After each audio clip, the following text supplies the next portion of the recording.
Welcome to Flourish. I'm Diane Planidin, and you're in the right place if you're ready to create an inspired life. And we do so by working on our own personal development so we can be strong role models for those we love and mentor and maintain a healthy mindset. Today is chapter 44. We're in the middle of week 8 in my Queen's University journey through Psych-100, and it's all about aging. So let's get started. Here we go with aging. Yeah, traditionally, research on aging described only the lives of people over age 65 and the very old. Contemporary theories and research recognizes that biogenetic and psychological processes of aging are complex and lifelong. Functioning in each period of life is influenced by what happened earlier and, in turn, affects subsequent change. We all age in specific social and historical contexts. Together, these multiple influences on aging make it difficult to define when middle age or old age begins. This module describes central concepts and research about adult development and aging. We consider contemporary questions about cognitive aging and changes in personality, self related beliefs, social relationships, and subjective well being. These four aspects of psychosocial aging are related to health and longevity.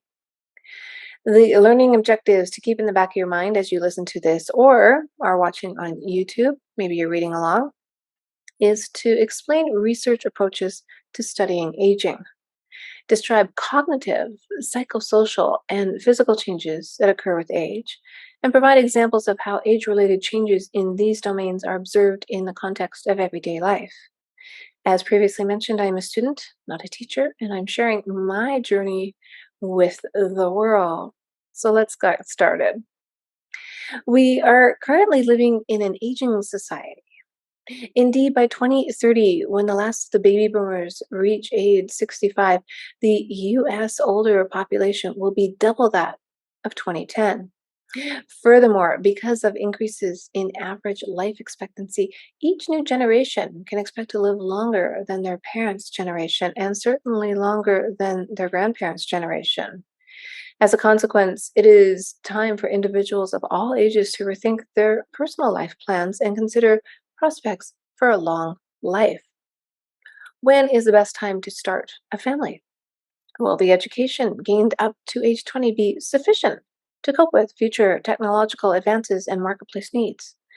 What is the right balance between work, family, and leisure throughout life? What's the best age to retire? How can I age successfully and enjoy life to the fullest when I'm 80 or 90? In this module, we will discuss several different domains of psychological research on aging that will help answer these important questions. Overview: lifespan and life course perspectives on aging. Just as young adults differ from one another, older adults are also not all the same. In each decade of adulthood, we observe a substantial heterogeneity in cognitive functioning, personality, social relationships, lifestyle, beliefs, and satisfaction with life. This heterogeneity reflects differences in rates of biogenetic and psychological aging and the socio-cultural context and history of people's lives. Theories of aging describe how these multiple factors interact and change over time. They describe why functioning differs on average between young, middle aged, young old, and very old adults, and why there is heterogeneity within these age groups. Life course theories, for example, highlight the effects of social expectations and the normative timing of life events and social roles. For example, becoming a parent or retirement. They also consider the lifelong cumulative effects of membership in specific cohorts, generations, and socio-cultural subgroups, example, race, gender, socioeconomic standard, and exposure to historical events, for example, war, revolution, natural disasters.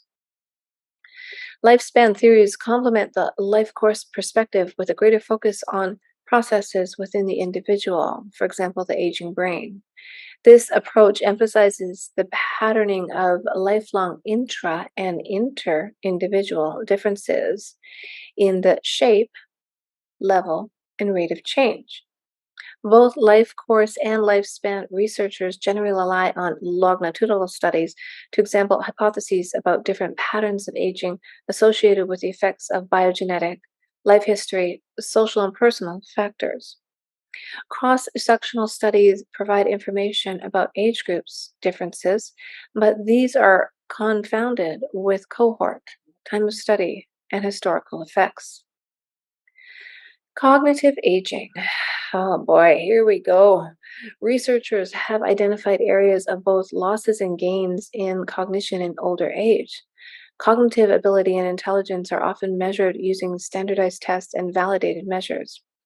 The psychometric approach has identified two categories of intelligence that show different rates of change across the lifespan. Fluid intelligence refers to information processing abilities such as logical reasoning, remembering lists, spatial ability, and reaction time. Crystallized intelligence encompasses abilities that draw upon experience and knowledge. Measures of crystallized intelligence include vocabulary tests, solving number problems, and understanding text. With age, systematic declines are observed on cognitive tasks requiring self initiated, effortful processing without the aid of supportive memory cues. Older adults tend to perform poorer than young adults on memory tasks that involve recall of information, where individuals must retrieve information they learned previously without the help of a list of possible choices. For example, older adults may have more difficulty recalling facts such as names or contextual details about where or when something happened. What might explain these deficits as we age? As we age, working memory or our ability to simultaneously store and use information becomes less efficient. The ability to process information quickly also decreases with age. This slowing of processing speed may explain age differences on many different cognitive tasks. Some researchers have argued that inhibitory functioning, or the ability to focus on certain information while suppressing attention to less pertinent information, declines with age and may explain age differences in performance on cognitive tasks. Finally, it is well established that our hearing and vision decline as we age. Longitudinal research has proposed that deficits in sensory functioning explain age differences in a variety of cognitive abilities. Fewer age differences are observed when memory cues are available, such as recognition memory tasks, or when individuals can draw upon acquired knowledge or experience. For example, older adults often perform as well, if not better than young adults, on tests of word knowledge or vocabulary. With age often comes expertise, and research has pointed to areas where aging experts perform as well or better than younger individuals. For example, older typists were found to compensate for age related declines in speed by looking farther ahead at printed text. Compared to younger players, older chess experts are able to focus on a smaller set of possible moves, leading to greater cognitive efficiency. Accrued knowledge of everyday tasks, such as grocery prices, can help older adults to make better decisions than younger adults. How do changes or maintenance of cognitive ability affect older adults' everyday lives? Researchers have studied cognition in the context of several different everyday activities. One example is driving.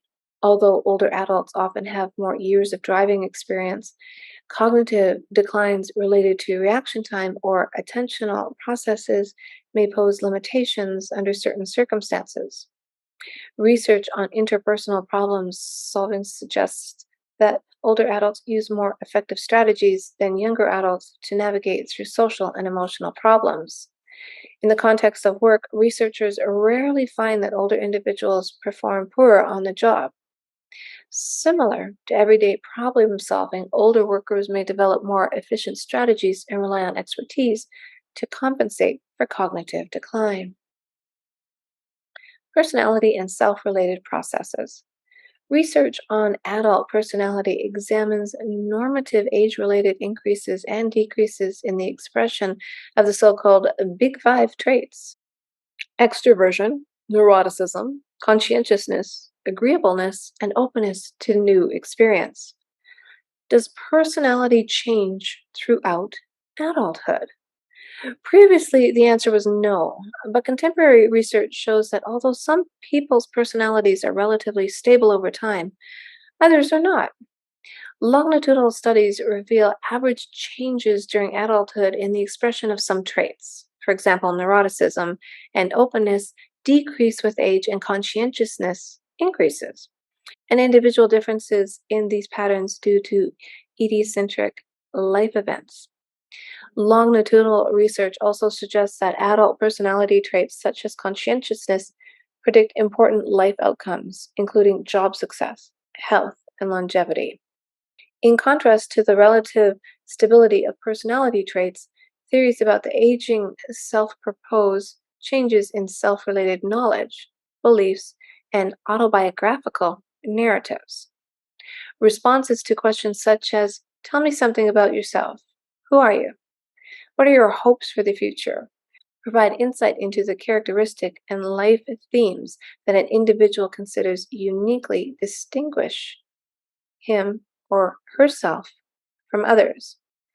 These self descriptions enhance self esteem and guide behavior. Theories suggest that as we age, themes that were relatively unimportant in young and middle adulthood gain salience, and that people view themselves as improving over time. Reorganizing personal life narratives and self descriptions are the major tasks of midlife and young old age due to transformation in professional and family roles and obligations. In advanced old age, self descriptions are often characterized by a life review and reflections about having lived a long life. In 2006, Barron and Schutz, for example, found that process of life review in late life helped individuals confront and cope with the challenges of old age. One aspect of the self that particularly interests lifespan and life course psychologists is the individual's perception and evaluation of their own aging and identification within an age group. Subjective age is a multi-dimensional construct that indicates how old or young a person feels and into which age group a person categorizes him or herself. After early adulthood, most people say that they feel younger than their chronological age, and the gap between subjective age and actual age generally increases. On average, after age 40, people report feeling 20% younger than their actual age. Asking people how satisfied they are with their own aging assesses an evaluative component of age identity. Whereas some aspects of age identity are positively valued, for example, acquiring seniority in a profession or becoming a grandparent, others may be less valued, depending on social context. Perceived physical age, for example, the age one looks in a mirror, is one aspect that requires considerable self related adaptation in social and cultural contexts that value young bodies. Feeling younger and being satisfied with one's own aging are expression of positive self-perception of aging. They reflect the operation of self-related processes that enhance well-being. In 2009, Levy found that older individuals who are able to adapt to and accept changes in their appearance and physical capacity in a positive way report higher well-being, have better health, and live longer. Social relationships. Social ties to families, friends, mentors, and peers are primarily resources of information, support, and comfort. Individuals develop and age together with family and friends and interact with others in the community. Across a life course, social ties are accumulated, lost, and transformed. Already in early life, there are multiple sources of heterogeneity in the characteristics of each person's social network of relationships. Life course and lifespan theories and research about age related patterns in social relationships focuses on understanding changes in the processes underlying social connections. Antonucci's convoy model of social relations, for example, suggests that the social connections that people accumulate are held together by exchanges in social support. The frequency, types, and reciprocity of the exchanges change with age and in response to need, and in turn, these exchanges impact the health and well being of the givers and receivers in the convoy. In many relationships, it is not the actual objective exchange of support that is critical, but instead the perception that support is available if needed. Karsten's socio-emotional selective theory focuses on changes in motivation for actively seeking social contact with others.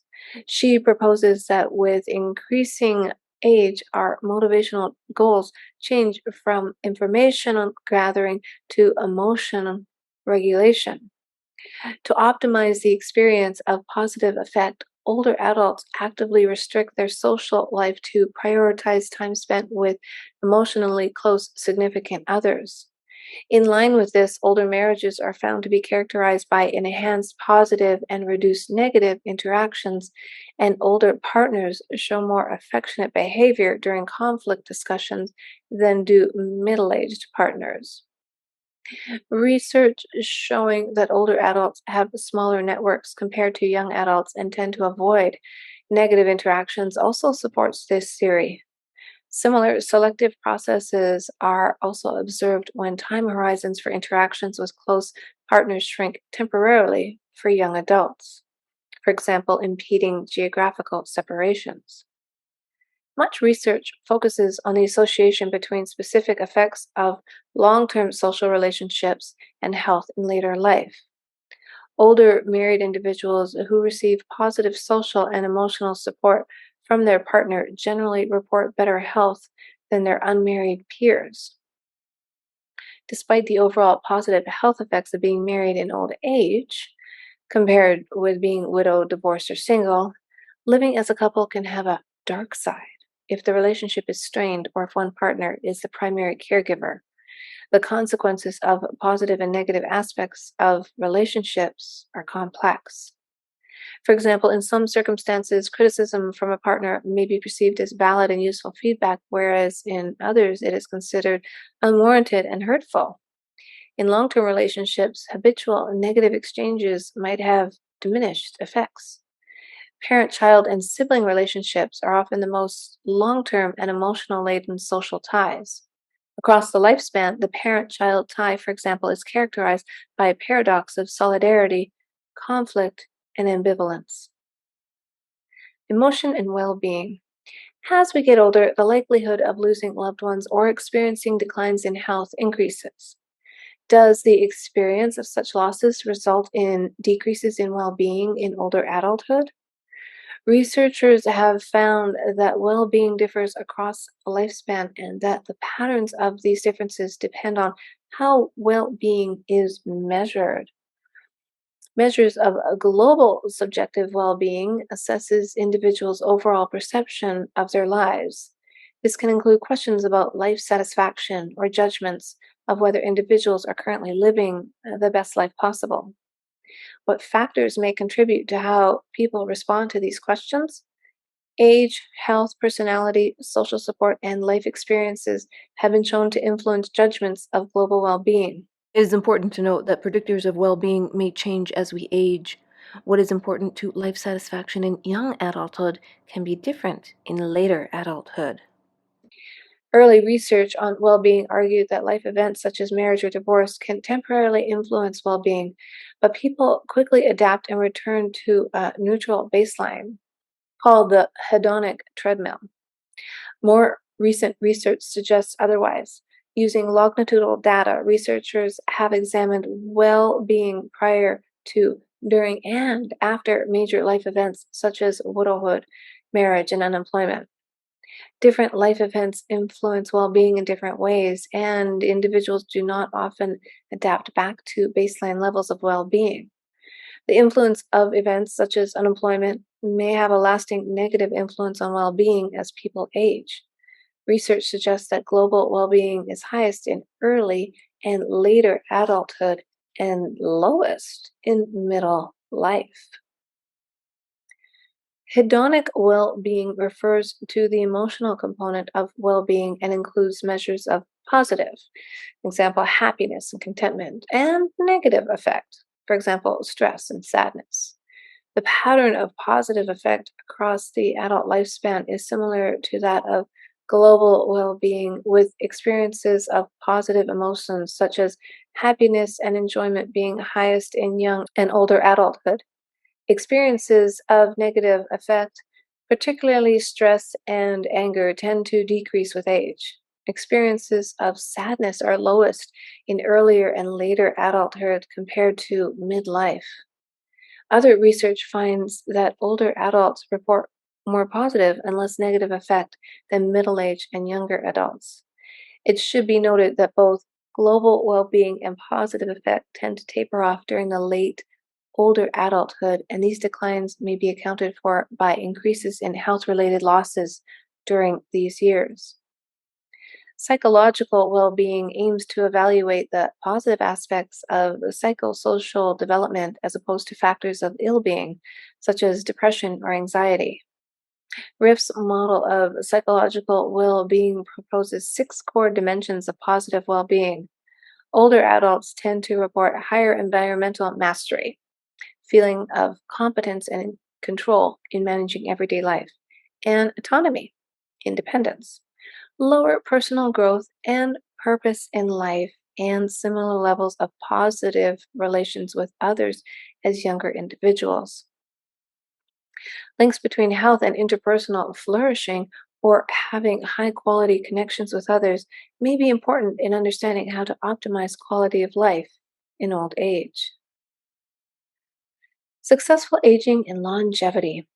Increases in average life expectancy in the 20th century and evidence from twin studies that suggest that genes account for only 25% of the variance in human lifespan had opened new questions about implications for individuals and society.